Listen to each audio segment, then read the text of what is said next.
I can see that that eaglet is just continuing to cry, obviously hungry. I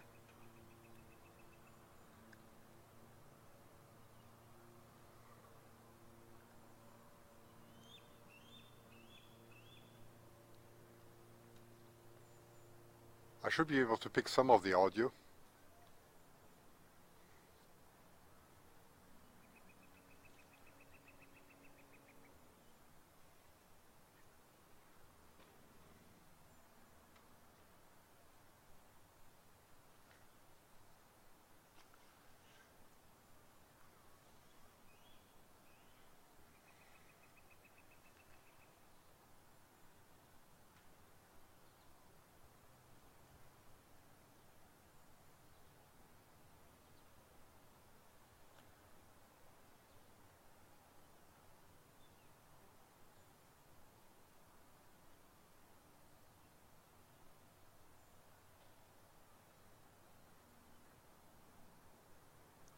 Yeah, for those who are using WhatsApp, we have a White Rock Nest group,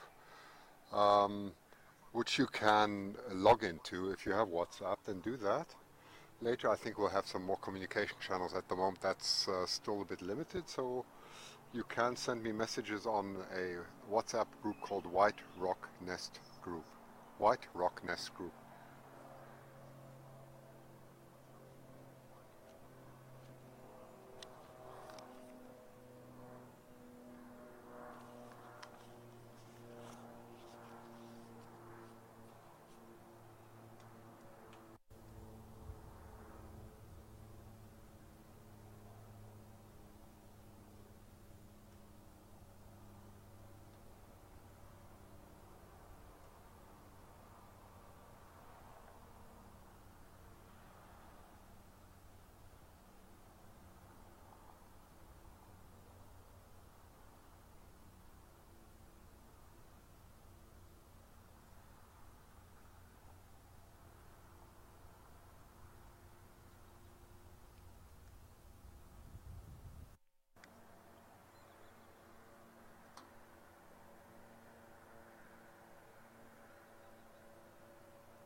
Actually, the broadcast is very stable at the moment, which is a good sign.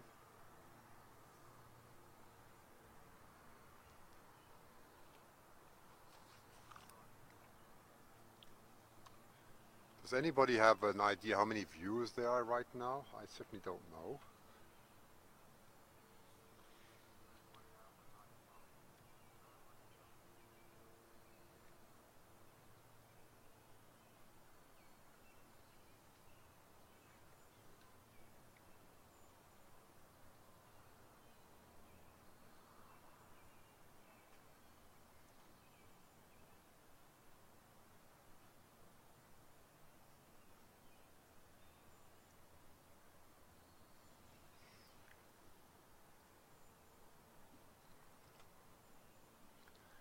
To me, it seems that the eagles at the moment are as large as their parents. It's just incredible.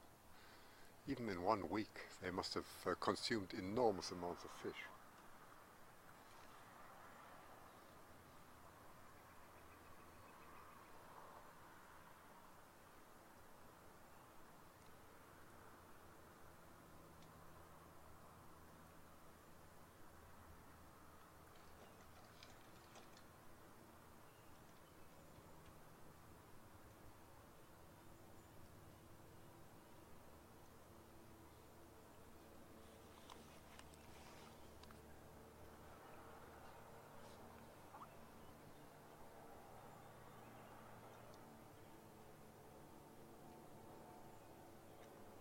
"23 viewers, very good. Thank you very much. I just got a message from Rosanna saying that 23 viewers. Well, that's good.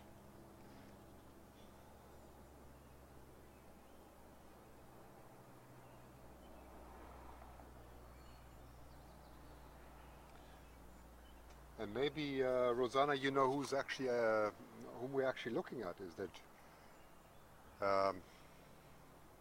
that Jules? I'm not sure. But I can't get Tina online, so I don't know.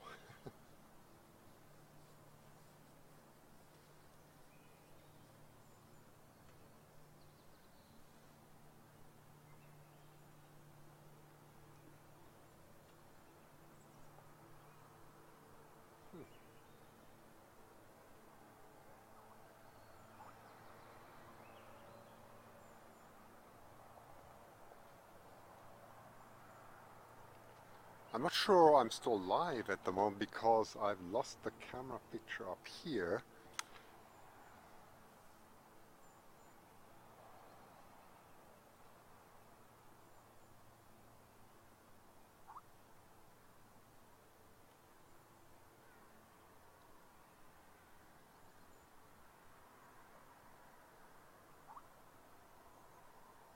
Okay, I'm live. That's good. That's just my own laptop, I guess.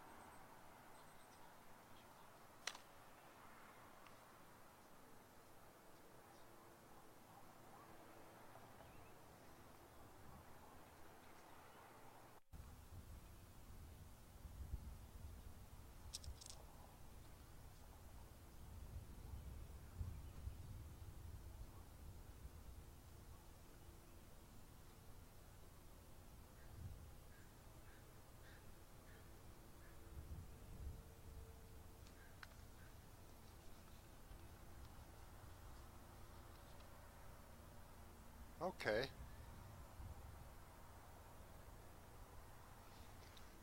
For those who've just joined in, good evening. It's a beautiful evening here in White Rock. What you're looking at the moment, I believe, is Pa. He's on the third branch to the right when I'm viewing directly at Boundary Bay, and he's sitting on the third branch, which is usually the branch where he's sort of on the third tree from the nest, and that's his favorite tree. He usually sits there in the evenings. And I've got him on the wide-angle camera, and I believe when I'm going to switch over now to the other close-up camera, I think that's probably Jules sitting there, as far as I understand.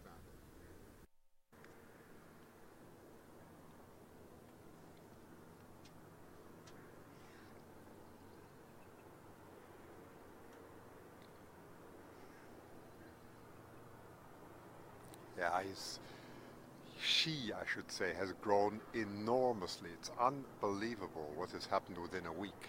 I mean, I haven't been broadcasting since Sunday, and I cannot believe what I'm seeing.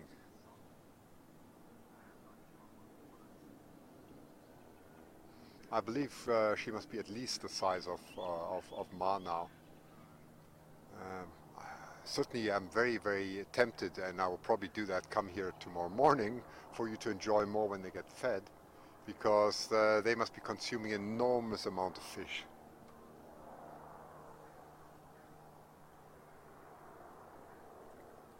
Of course, it's no surprise that this is also the high season of midshipmen. For those of you who have not heard of midshipmen, these are the typical shallow water fish that we have in this area. Midshipmen are very well widely spread across the planet. There comes the train at the moment, so I won't speak at the moment because it's going to make a tremendous noise.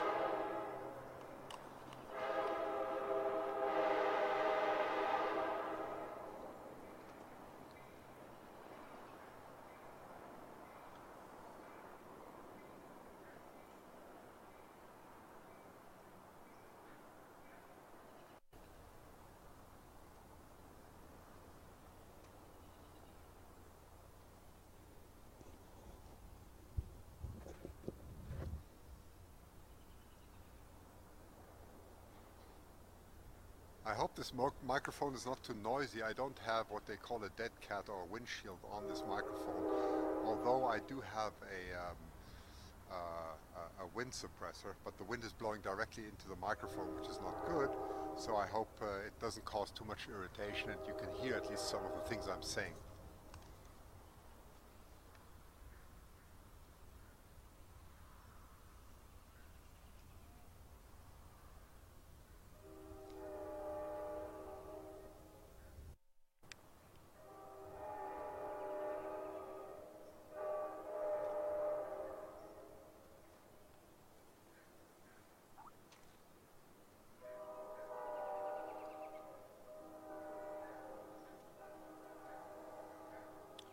Okay, sound quality is good. That's good to know. I just got some feedback.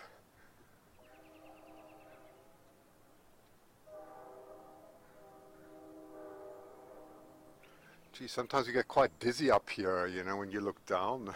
It's 40 feet up, and when I look right down, sometimes it gets a little bit seasick. But I certainly am used to it, and got all this high-tech equipment up here. It's actually unbelievable.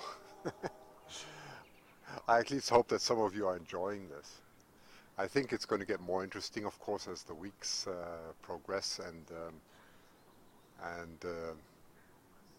Jules and what's the other name? Come on, and Indy. Sorry, Jules and Indy grow up very quickly. We'll see more and more of them, but it's very encouraging to see that Jules is actually at the moment sitting there looking up the nest. Hi Gillian, I just saw that you are awake in Toronto. That's good. It's not too late there yet. Well, we've got the longest day, so you should actually have a long evening there too. Pa just took off. He's flying straight in the direction of the ocean.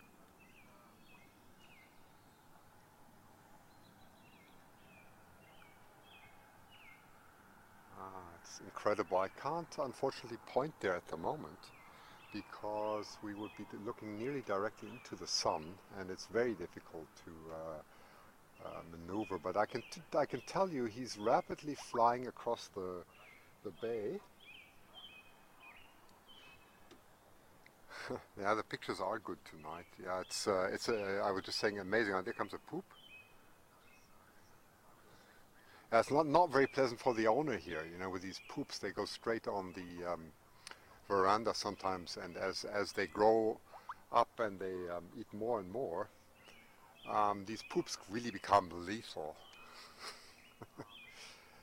They, of course, you have to realize the wind is blowing straight from the ocean in the direction of the, of the deck here, and it's yeah, well, that begs for problems. I mean, this stuff is not something you can easily clean away.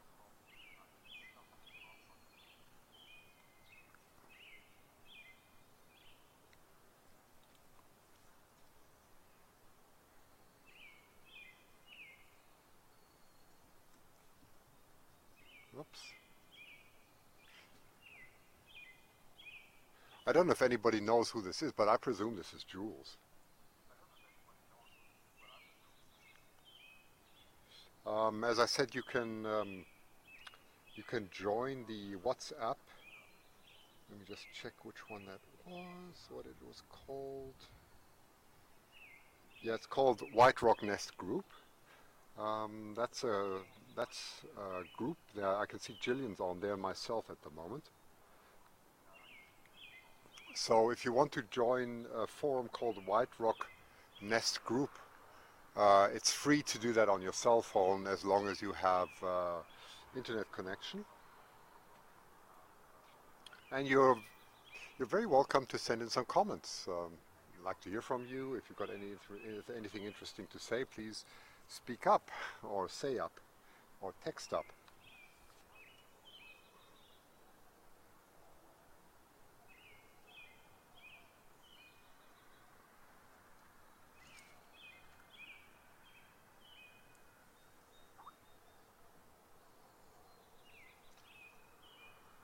I just see that Jules, let me just check this message here. Jules has a white band at the end of the tail. That's good to know. Indy does not. Okay, Jules has a white band at the end of the tail. Indy has not. And is darker. Well, I don't know who this is though.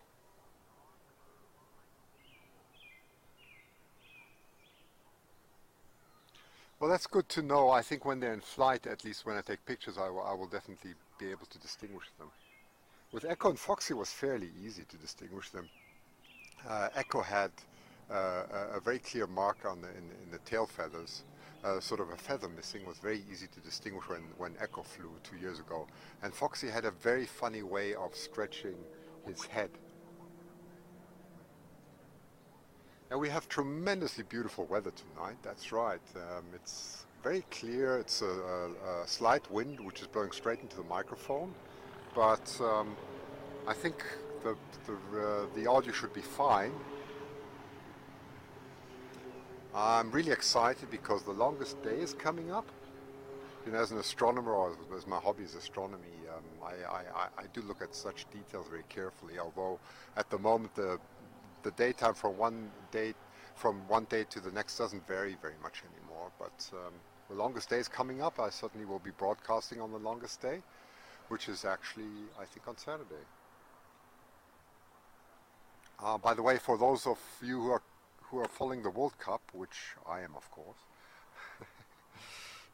Yeah, I mean the Soccer World Cup, not anything else. I know that's fairly unknown in these, in North America, but the U.S. team is playing, not the Canadian, but the U.S. team is playing. But tomorrow Germany is playing against Ghana at noon, which is really exciting. So guess whom I'm supporting. Anyway, we're also supporting Brazil, of course. Otherwise we would have a war at home. So we do support both.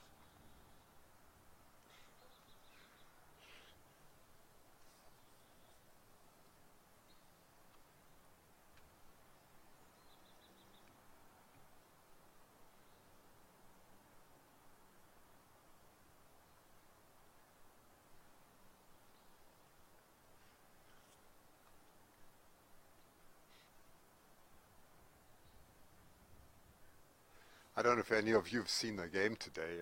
Costa Rica played most amazing. I mean, I cannot believe that they actually beat Italy. That's unheard of.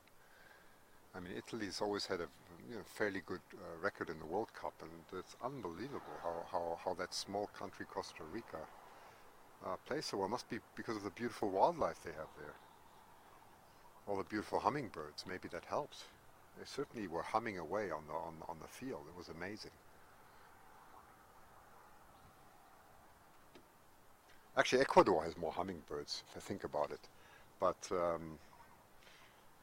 I think Costa Rica has beautiful birds anyway. I'd love to go there. I've been there on business, but I've never ever been able to enjoy the wildlife in Costa Rica. It's so incredible.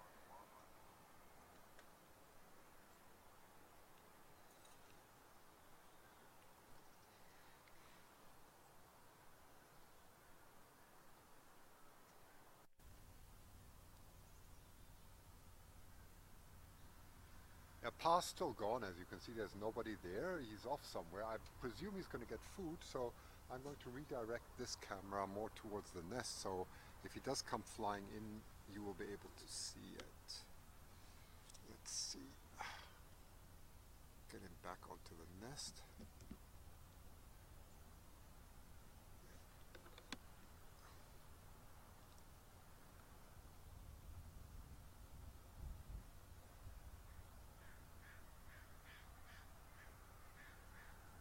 I hear a crow now. I've heard surprisingly few crows at the moment. Maybe all the little ones have branched and fledged, so that may be the case that it's not so threatening for them anymore. So maybe they're not bothering the eagles anymore. I don't know, or not that much at least. I don't know. I haven't watched the cameras during the day.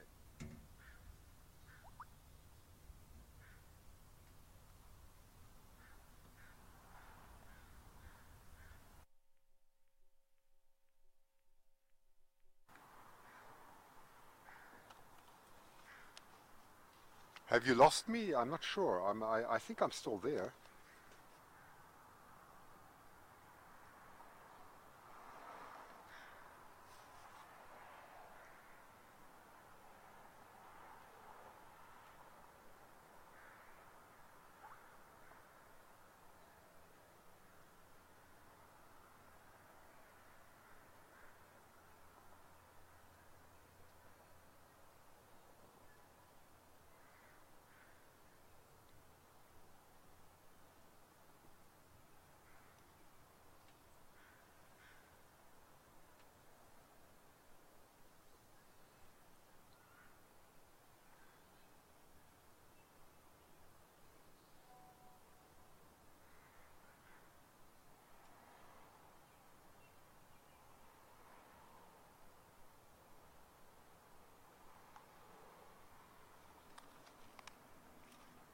It's a bit of a pity we have that one branch right in the way.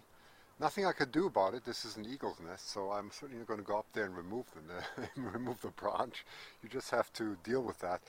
I think as they become more mobile, that branch is not going to play any role anymore. On the contrary, it's going to be very beneficial because they'll start sitting on that branch. But at the moment, the head is just behind there. And I cannot change the angle at the moment of the camera because there's a house in the way.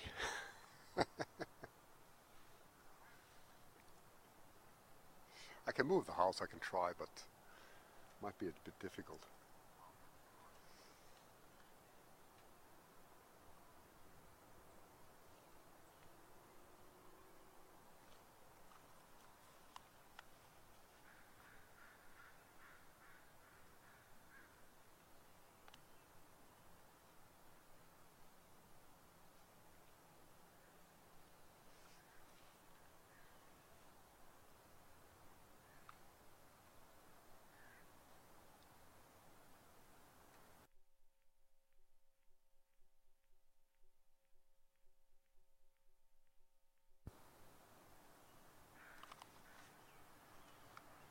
I think that view's a bit better when the branch is in the way.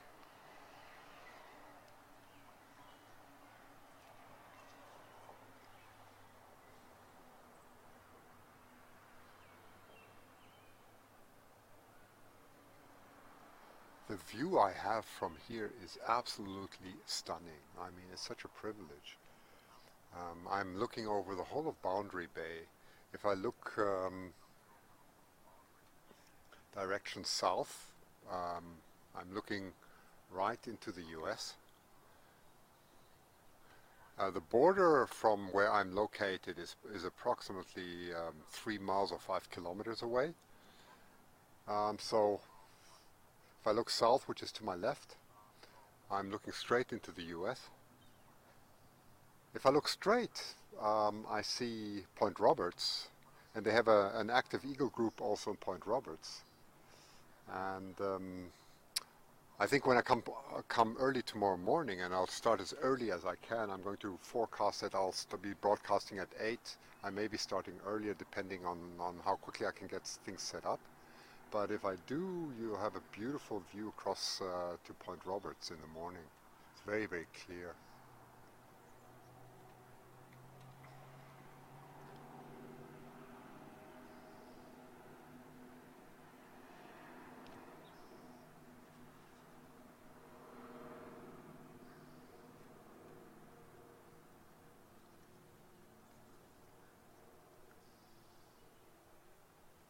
Tomorrow we have a sort of a low, no, a high-low tide, not a very low tide, so it's sort of in between. The tide structure is incredibly complex, actually. So we don't really have extremely low tides. I think that only happens in July every week. In June it still varies from week to week. So tomorrow is a sort of a semi-low tide. I think it's around 7 a.m. So to be early is only very good. So I'm going to try and be here as early as I can, because I think there's going to be a lot of action.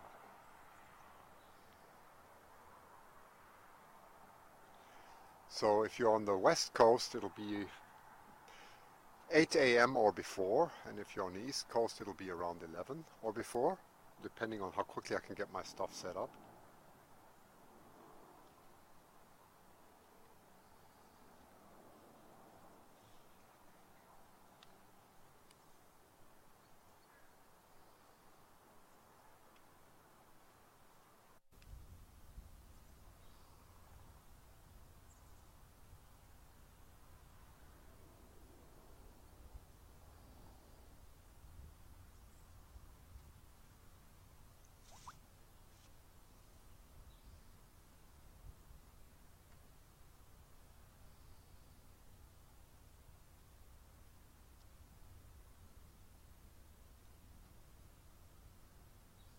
Oh, welcome everyone, and I've just seen that we have two Dutch cousins here, two from Gillian, who are in Toronto now.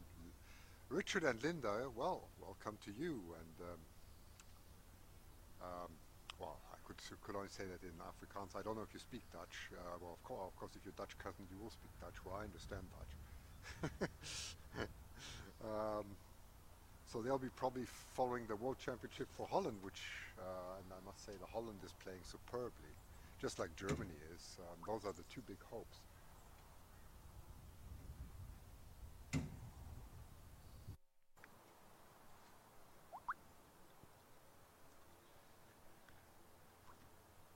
Okay, I'm louder again because I think I'm closer to the mic here. Anyway, I just said hello to Richard and Linda, who are watching too. They're from Holland, and goeie avond. And yeah, you've been watching the World Cup too. Holland is playing exceptionally well. They beat Australia, wonderful. So we follow the Dutch team, we follow the German team, of course, and we follow the Brazilian team. So it's quite a lot going on. Very exciting now. I think the European teams are not doing that great, really. So it's really into well, France is doing quite well, I presume. So it's Netherlands, Germany, and France. Italy is doing so-so. They were beaten by Costa Rica. So the South American teams and the Central American teams are doing exceptionally well in this tournament. Brazil is doing so-so, I think. Not as good as people were hoping to, but we'll see how it goes. You know, everything can change. Anyway, Germany's playing tomorrow, which is exciting. So that's their second game, and we'll see how that goes. So I'll do the broadcast early in the morning, so by noon the sun is too high up anyway. It's much better to disappear then.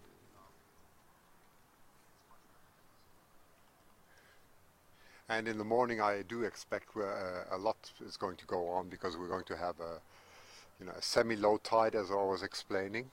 It's this week we don't have the usual low tide, and that means that just 1 or 2 hours before low tide is the best time for the eagles to look for midshipmen, which are the fish here, the local fish. They're shallow water fish, and they're very ancient fish, very interesting, because they have swimming bladders to keep them afloat and balanced. For those who've heard this before, don't listen to this, I'm just maybe repeating myself.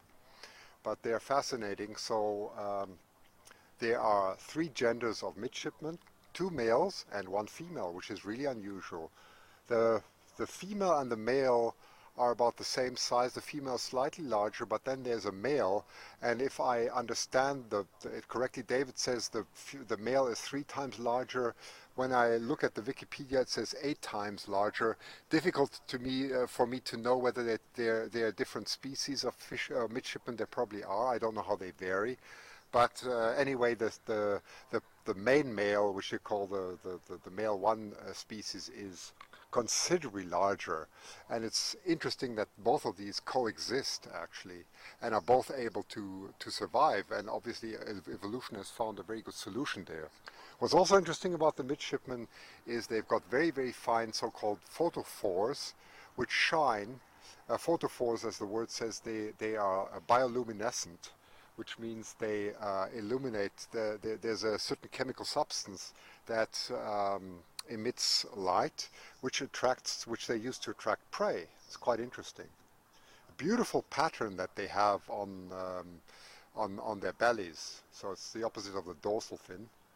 You can see these beautiful patterns that they have. It really looks as if someone had invented these patterns. Well, nature has invented a very beautiful pattern. And yeah, that's what they are there for, to attract prey. So very interesting fish. They're also breeding at the moment, like everything breeds. So it's really wild here. We have eagles, my goodness, we have everything. Ospreys are also developing, I've heard.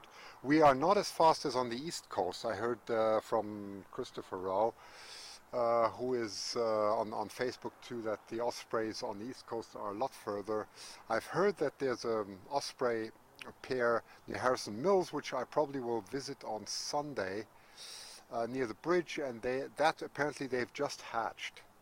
So I'm going to take a look at there, and I hope also to broadcast that to you one day, to have a direct look into an osprey nest, which is really exciting. I think maybe in 2 weeks we'll be able to do that.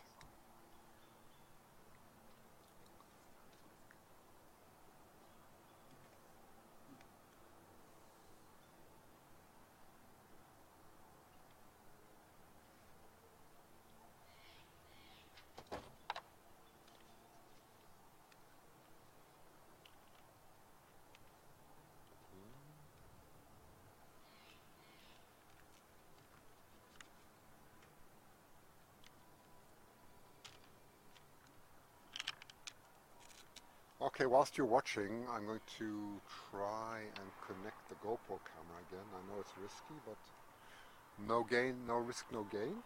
So let's try, see what we can do.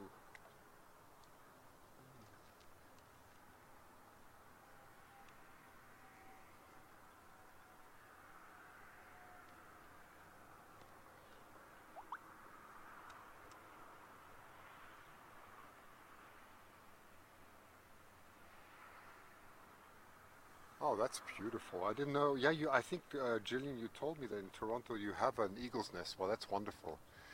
Should take them here. They'll really fall over.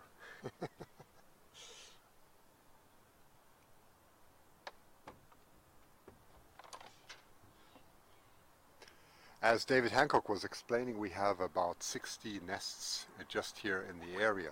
It's overwhelming. It's really overwhelming.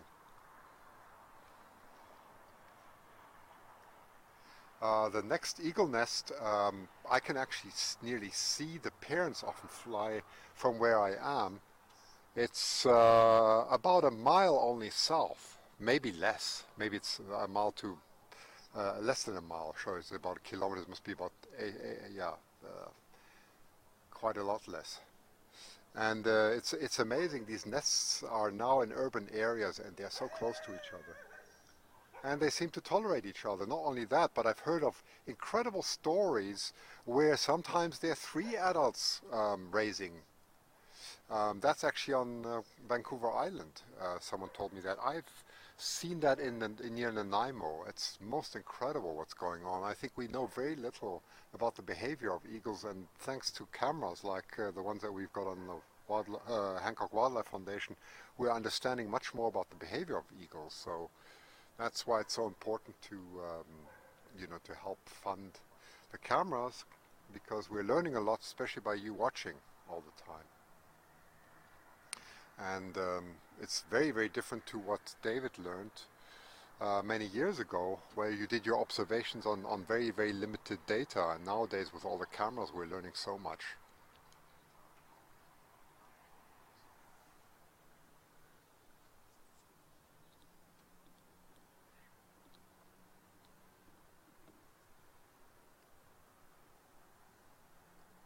It seems that one of the eaglets, this is probably Jules sitting there, I presume, but Indy is not as active as Jules, certainly not sitting there, but I believe that could change very much in the next days. I would expect both of them to sit there when it really gets exciting.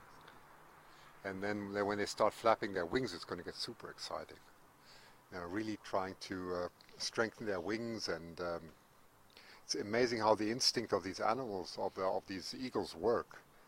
That they understand that they have to get ready to fly and so on. It's just amazing, just as much as we learn as we grow.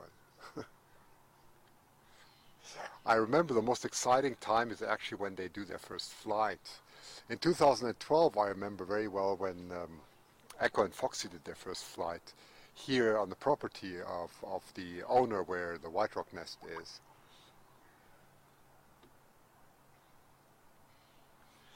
Oh, thanks. I'm glad to hear that the quality of the image is so good. I'm trying not to shake very much. I'm trying to stand very, very quietly.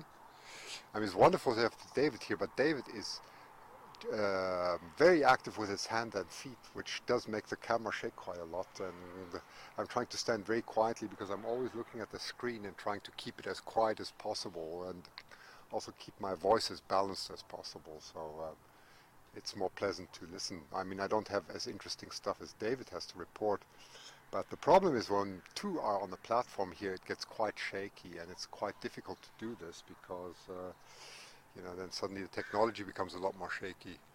I do think, though, we're going to have a lot of broadcast from the cars in future, which is going to be really wonderful. Anyway, getting back now to Echo and Foxy, I remember so much their first flying days. My goodness, they were so scared. I would be too if this was my first day of flying. And they sort of dove into the next tree and then climbed again and would do enormous screaming.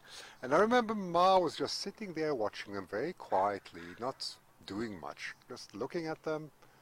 And then there would be a lot of screaming, and then they would get enough courage to fly again. And actually get back to the nest is very difficult, much more difficult than taking off away from the nest. That's exactly as an airplane, where landing is a lot more difficult than taking off, because you have to steer quite carefully, and that's actually sometimes where accidents happen, and that's where OWL, also one of these rehabilitation centers in the area, has to jump in, because if there's a too strong a wind, they may not find themselves back into the nest,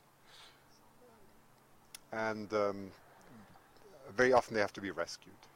Sometimes they do make it on their own, but I do remember last year David and we actually went to a nest close by where it was on a high voltage pylon, and one of the juveniles had, I think, had probably caught a gust of wind and fell down.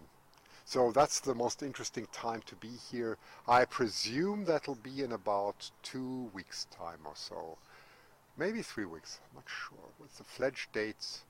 Yeah, 7th of July, 10th July, 12th July, somewhere around there, I guess. That's where it gets super interesting. So I will definitely try and be around then. And now there's nobody left up there. They've gone back to sleep. So you just have to listen to me. It's not so exciting, but anyway. I think tomorrow morning we're going to have a lot more action. So let's see what else I can show you. I know. I'm just going to switch over to the other camera.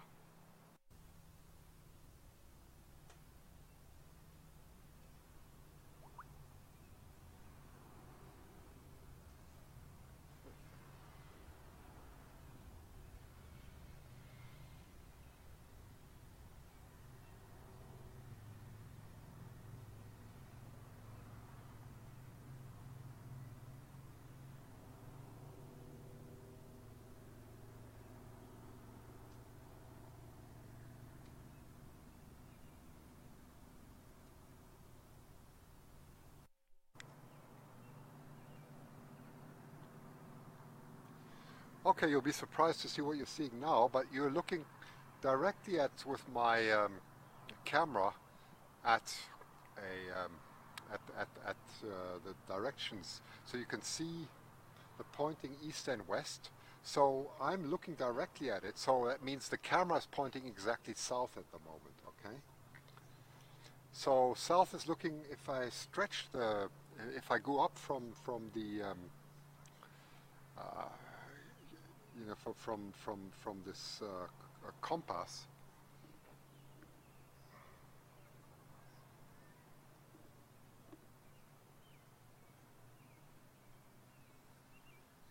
looking directly south into the US at the moment. That's just across when you go over to Blaine. Um, just across the border, that's where you go to. That's what I'm looking at now. Drive time to here, from here to there is about 15 minutes, I would presume, if you have no traffic at the border, of course. I mean, but you can get across to the States fairly easily. It's very nice to go there. You're straight looking at Washington State there. Tomorrow morning, I think we're going to have a much clearer view. And when I look more to the west, or I should say west-southwest, actually, we'll be looking straight at Point Roberts. So I'm going to point west-southwest now. Do that.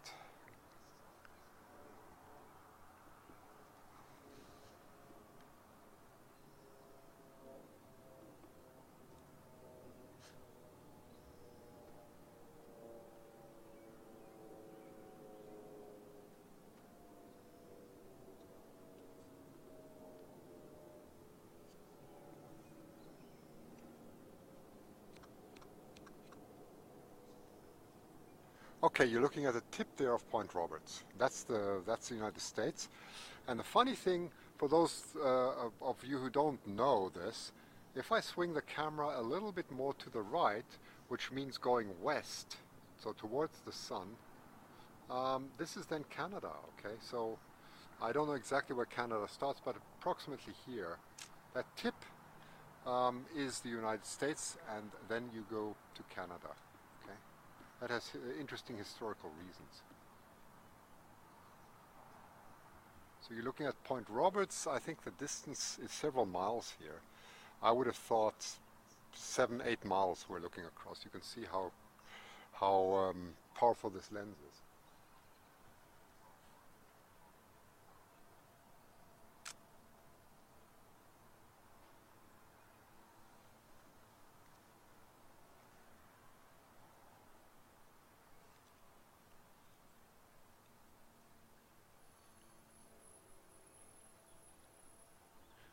Okay, let's point at some of the cameras that we have. Let me point at the nest again so you see how this works. At the moment I'm looking directly at the nest, and now we go up and there's a camera. That's a close-up camera. I don't know which one is working at the moment. I've heard 2 cameras work, so that's one of the cameras. By the way, the juveniles love sitting on the cameras. It's going to be very exciting when they do that in about 3 weeks' time. Then I'm going to go more direction south at the moment to the other tree, which is to the left of the nest. So I'm going to go left, which is direction south, and there's the pan zoom tilt camera. Let's see if I can get hold of that one.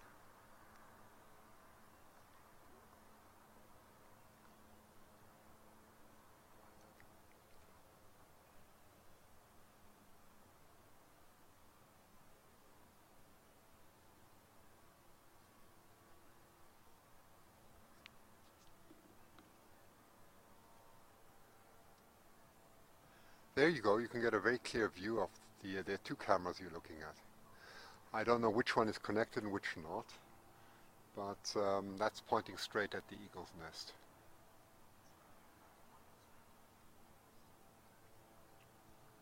So those are the cameras that you're always enjoying.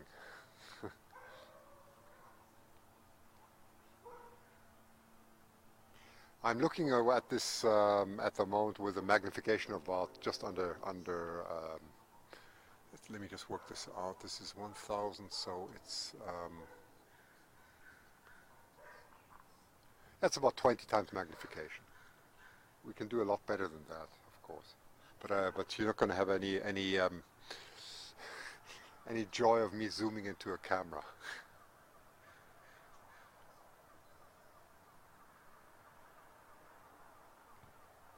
So let's go back to the nest. It's very quiet there.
Sorry, I was a bit out of focus there.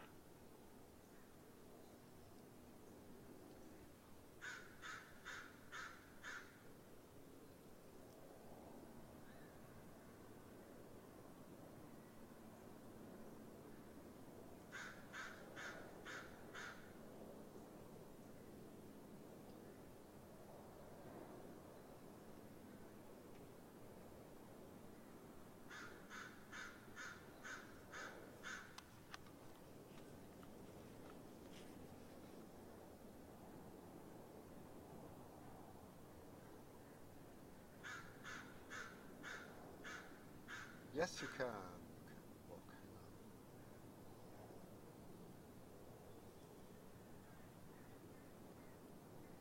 See if I can get the keyboard up.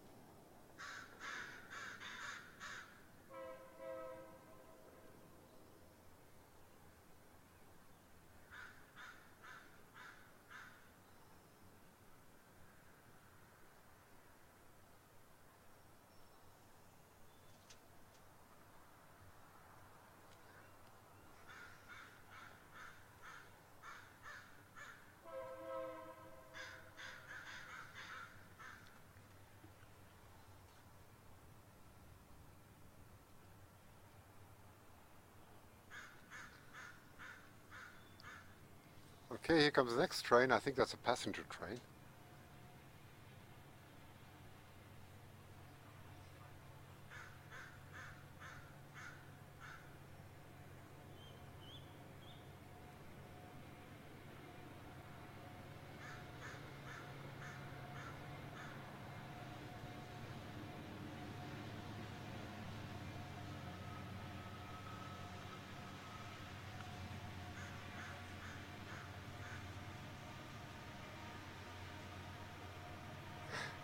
That's right, it's just like last week. The only actions at the moment are the crows and the train and my voice. But I do think it's become a lot better because I do predict that tomorrow morning there'll be a lot going on. I think the weather forecast is good. So I think it's going to be a lot better. I will definitely announce it tonight that there'll be a live broadcast tomorrow at 8 a.m. or earlier. I'm going to be up very early because it's so beautiful.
Well, I definitely will be broadcasting as much as I can. I'm especially looking forward to having the new technology. That's the dedicated computer that's being assembled for this now. What that basically means, at the moment I'm running a bit of I got the encoder running here, which is a piece of hardware which takes the camera signal, which is an HDMI signal, and converts that to a streaming signal. And that box is very sensitive and is working like mad. I don't completely trust that technology, although it's fairly stable at the moment. But I think if we get a dedicated computer, that's going to do the encoding, and the HDMI signals are going to go in via a dedicated card. Hopefully all this will work, because that means that I will be able to compose or overlay the pictures that you see. It will possibly be possible to see 2 or 3 cameras at the same time, or even more cameras, to switch between the camera views that you have at White Rock, at Delta, or anywhere. So that's really the meaning, to get in people to have live interviews and everything. So I think that stage is going to be very exciting. Let's hope all the technology will work. I mean, I'm an eternal optimist, so I believe we'll have that in a few days. It'll probably take longer than that because it's always like that. You test something, it doesn't work. At least I have something that works now, so we are not missing anything.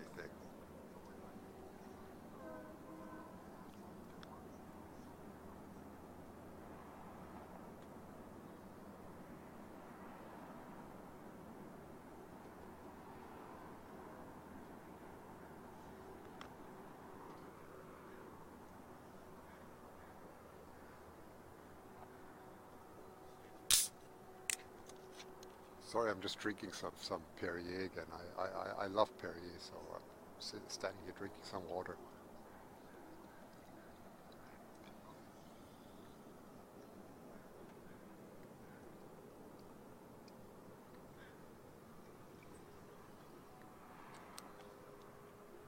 Oh, you can hear the bubbles. Good grief. The microphone does it all. You hear the bubbles explode my stomach.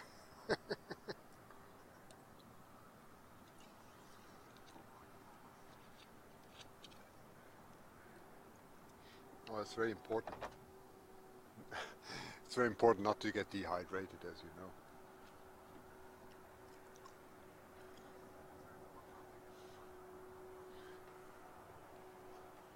I even have a thick jacket up here, although it's not necessary. But last week it was really cold. I just have a thick jacket in case everything breaks down and I have to spend the night up here. You never know. Um, it shouldn't happen, but you always have to prepare for the worst case. In case the lift doesn't work and I'm sitting up here.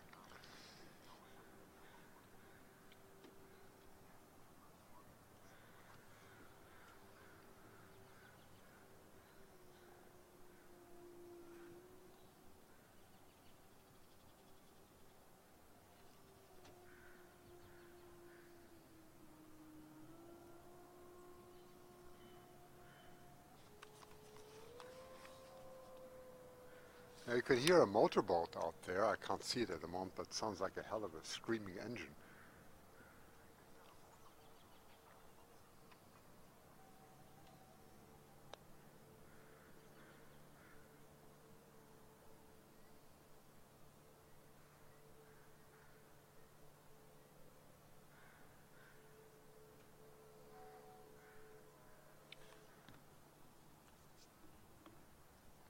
Thanks. Now we're back in focus. Yeah, that does happen occasionally when I don't watch. Sometimes the focus goes out. Yeah, it's very easy to adjust that, by the way. It's just I must just pay attention. The problem is I have a laptop here with only one screen, so I'm looking at Skype. Sometimes I'm not watching the screen, so now I'm watching the screen again. I actually need two monitors up here because one is for seeing the live screen and the other would be to accept any messages or so to see that. So I've got quite a cockpit here. My Android's up there. I've got a tablet here showing and making sure that the broadcasts work. I've got around my neck. I've actually got headphones, which I'm not having on at the moment because I wouldn't want to hear my own echo because there's about a 5-second delay. And I just have it because I just hear something soft in the background which tells me that the sound is still working and we're still live, because I wouldn't notice if the encoder suddenly breaks off. Um, it's too many things to look at here. I've got so many screens. I've got 1, 2, 3, 4 screens up running at the moment. It's just amazing. You know, small screens. I've got two video screens. One from the no, actually, I've got 1, 2, 3, 4, 6 screens. Yes, 6 screens. Well, you won't believe I've got 6 screens. There's one screen per camera, which is a live view. Then I've got 2 external video recorders, which I will start running, which run the raw HDMI data, which I can do so I can record whilst we broadcast at high definition. Which is, if there's action going, we can use that later as material.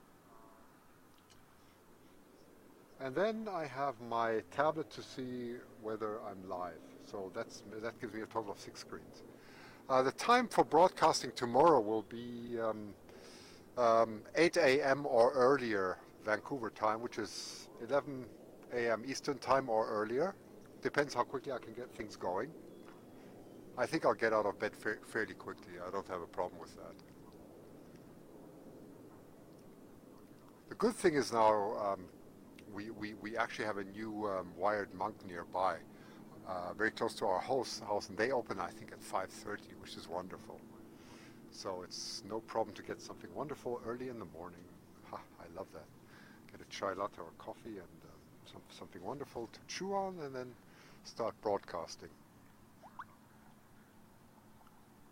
Yes, 8 a.m. in Vancouver, you have to add 9 hours. 8 and 9 is 17, which gives us 5, which is 5 p.m. in Holland, in Europe, European time tomorrow. That's right. Which shouldn't be a threat for any World Cup watchers um, because that only starts happening. No, it does actually. I think the World Cup starts at 9 a.m., which is 9 and well, it's 6 o'clock in Europe. They're lucky there. They can see the World Cup in the evenings. And we see it during the day. Anyway.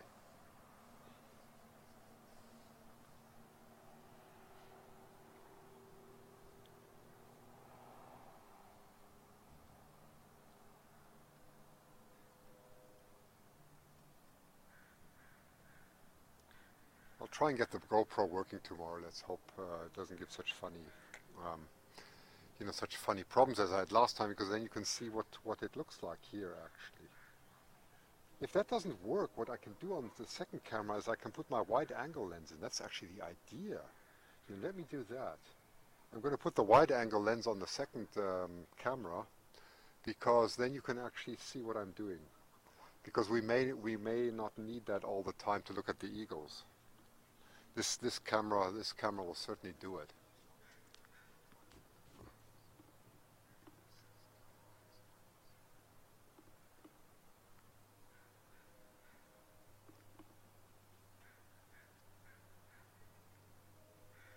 It's all blue, blue, blue.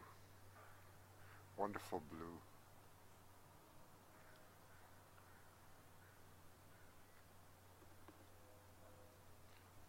There was a beautiful French movie called Le Grand Bleu. I think that was made in the 90s. It's about a bit of a fiction story, but it's based on some truth about a French and an Italian diver who were friends, and they were competing, and they were really diving as deep as they could.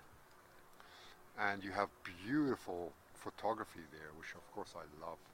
I love the cinematography that was done there, where a helicopter flies across the ocean, and you get this incredibly beautiful music at the same time, which is really, I don't know, my next life I'm going to be a film director. I just love that. And there's somebody having fun out there. It's got something to show you.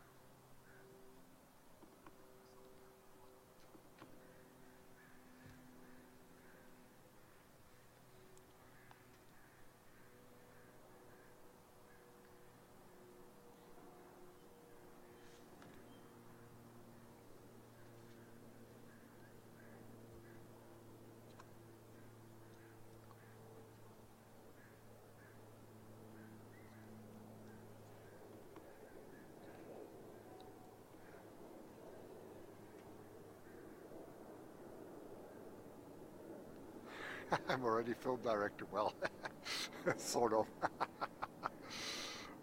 We could get a lot better than this, this is all new grounds, it's true. It's actually fun because this is, in a way, we are breaking grounds here. I mean, it may not be very exciting at the moment, but I think there's a lot of potential in this type of broadcast. I think this is going to be the future, where you're going to get more and more people broadcasting on their own, not just with their Androids and their iPhones, but really going to produce something that's hopefully has some value for the general public, or for a dedicated public. I certainly think it's very exciting.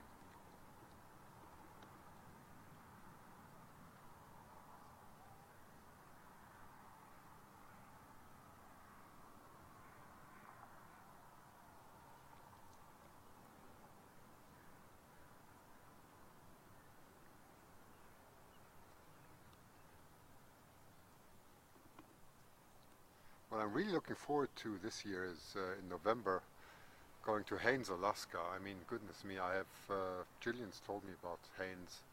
A few other people have told me Haines is like the greatest thing that can happen to you.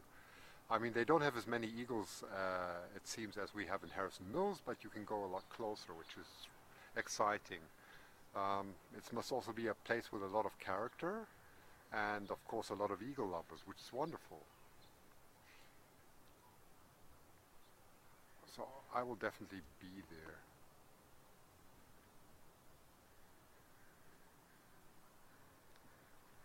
I think last year they had something really funny going on because I heard when the Eagle Festival started, mid-November, the eagles suddenly disappeared from one day to the next. They were all gone. So it must have been a bit of a disappointment. I mean, you cannot know when the eagles will be there. I certainly will be there before the Eagle Festival because I don't like that many people around. I like to really concentrate on what I see on the wildlife. And who knows, maybe I'll be broadcasting something. I don't know how difficult it'll be to take all the equipment along. That's really the question. But maybe I'll just do it with a single encoder.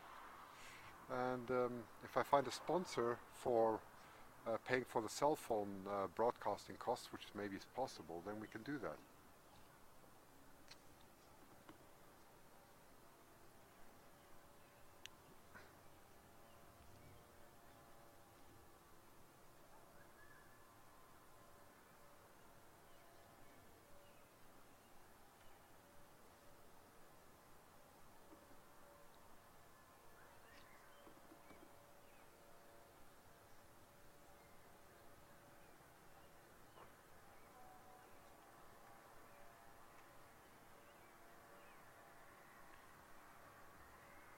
Yeah, the reception may be a problem in Haines, yes.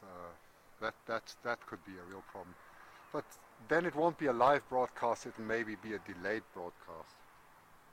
Yes, recording and then showing some of it, maybe in the evenings or so, because the sun sets, of course, incredibly fast there, and maybe I'll be able to record some and then broadcast it via the local network. Why not?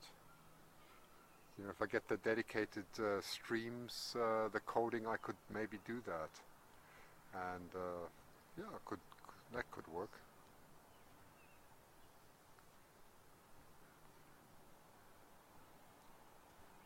Interview a few people there.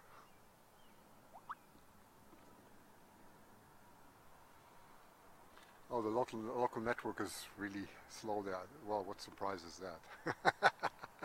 I was fearing it would be. They probably haven't invented the internet there yet. Yeah, I thought it would.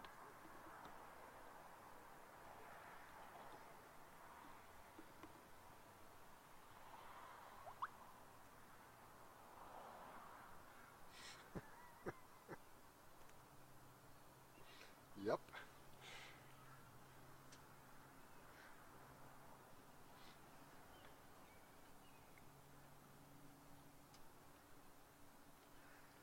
Sorry, there's not much exciting good things going on. I wish I'm just trying to convey some of the beautiful atmosphere around here, which is difficult, of course, because you're getting a limited view.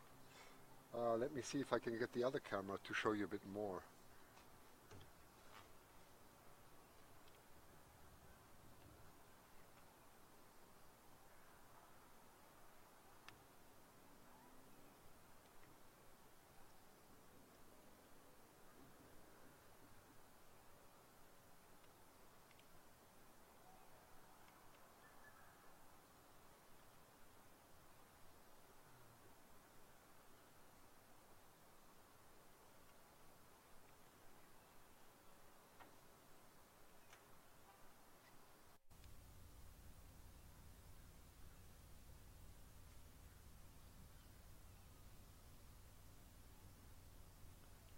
Okay,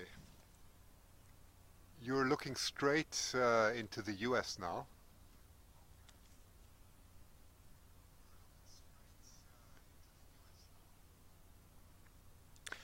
You saw the boat that I was just showing. Well, we're looking directly into the south now.